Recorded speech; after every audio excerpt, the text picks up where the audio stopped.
സഹോദരരെ, വിശുദ്ധ പൗലോസ്ലീഹ റോമാർക്കർക്ക് എഴുതിയ ലേഖനം 4-ാം അധ്യായം 13 മുതൽ 21 വരെയുള്ള തിരുവചനങ്ങൾ. ലോകത്തിന്റെ അവകാശിയാകും എന്ന വാഗ്ദാനം അബ്രാഹത്തിനോ അവന്റെ സന്തതിക്കോ ലഭിച്ചത് നിയമത്തിലൂടെയല്ല, വിശ്വാസത്തിന്റെ നീതിയിലൂടെയാണ്.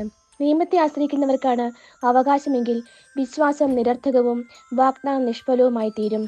എന്തെന്നാൽ നിയമം ക്രോധത്തിന് ഹേതുവാണ്. നിയമമില്ലാത്തിടത്ത് ലംഘനമില്ല. അതിനാൽ വാഗ്ദാനം നൽകപ്പെട്ടത് വിശ്വാസത്തിന്റെ അടിസ്ഥാനത്തിലാണ്. അതൊരു ദാനമായിരിക്കുന്നതിലും അങ്ങനെ അബ്രാഹത്തിന്റെ എല്ലാ സന്തതിക്കും, നിയമം ലഭിച്ച സന്തതിക്ക് മാത്രമല്ല, അബ്രാഹത്തിന്റെ വിശ്വാസത്തിൽ പങ്കുചേരുന്ന സന്തതിക്കും ലഭിക്കുമെന്ന് ഉറപ്പുണ്ടായിരിക്കുന്നതിനും വേണ്ടിയാണ്. അവൻ നമ്മളെല്ലാവരുടെയും പിതാവാണ്. ഞാൻ നിന്നെ അനേകം ജനതകളുടെ പിതാവാക്കിയിരിക്കുന്നു എന്ന് എഴുതിയിരിക്കുന്നുവല്ലോ. മരിച്ചവർക്ക് ജീവനും അസ്തിത്വമില്ലാത്തവയ്ക്ക് അസ്തിത്വവും നൽകുന്നവന്റെ മുമ്പിൽ അവൻ വിശ്വാസമർപ്പിച്ച ദൈവത്തിന്റെ സന്നിധിയിൽ ഉറപ്പുള്ളതായിരുന്നു ഈ വാഗ്ദാനം. നിന്റെ സന്തതി ഇപ്രകാരമായിരിക്കും എന്ന് പറയപ്പെട്ടുന്നതനുസരിച്ച് താൻ അനേകം ജനതകളുടെ പിതാവാകുമെന്ന് പ്രതീക്ഷയ്ക്ക് സാധ്യതയില്ലാതിരുന്നിട്ടും പ്രതീക്ഷയോടെ അവൻ വിശ്വസിച്ചു.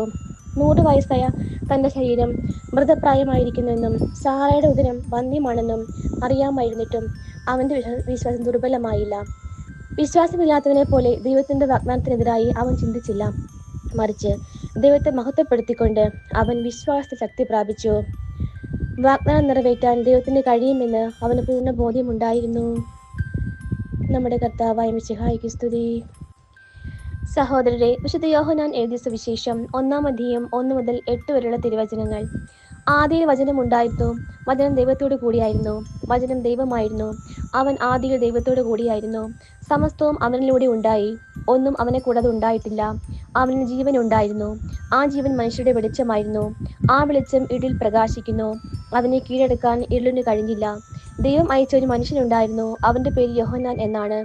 അവൻ സാക്ഷ്യത്തിനായി വന്നു, വെളിച്ചത്തിന് സാക്ഷ്യം നൽകാൻ, അവൻ വഴി എല്ലാവരും വിശ്വസിക്കാൻ. അവൻ വെളിച്ചമായിരുന്നില്ല, വെളിച്ചത്തിന് സാക്ഷ്യം നൽകാൻ വന്നവനാണ്. നമ്മുടെ കർത്താവായ മിശിഹായ്ക്ക് സ്തുതി.